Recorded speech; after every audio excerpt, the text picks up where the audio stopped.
ఇలా చూడు, ఊరాళ్ళు వచ్చే శబ్దం అనిపిస్తుంది. ఏంటయ్యో ఈ శవం ఎంత బరువు ఉంది? ఎంత దూరం మోసుకెళ్ళాలి? బరువు ఉందేంటి? శవాన్ని అక్కడ పడేసి మళ్ళీ వచ్చి తీసుకెళ్దాం. అక్కడ ఎవరు వెళ్తున్నారు చూడరా. మొదలు వదిలే శబ్దం, తర్వాత వచ్చి తీసుకుందాం. పదండి. అయ్యయ్యో వచ్చేసారు, రండి రండి. మీరు అటెళ్ళి ఎత్తకండ్రా. మీరు ఇటెళ్ళి ఎత్తకండ్రా. ఇద్దరు పైకి ఎత్తకండ్రా.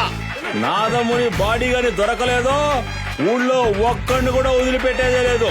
నేను అప్పుడే చెప్పాను, చచ్చిన గంటకే బాడీని తీసేయండిరా, భోజనాలు పెట్టండిరా అని. విన్నారా నా మాట? బాడీ ఎక్కడ కుళ్ళిపోతుందో ఏమో, ఏ గాడిద దాని మీద ఉంటే ఏమో. చూడండి అయ్యా, నా చేత సారాయి కొనిపించుకుని తాగి నా మీదే ఒంటేలు పోస్తున్నాడు, చూసారా? ఎవరయ్యా అదే? ఎవరు లేరు. అయ్యయ్యో, నన్ను ఏదో ఎగిరి తన్నింది. అయ్యా, నా బాడీని కొంచెం ఎత్తండి అయ్యా. నో చచ్చిపోయిన బాడీ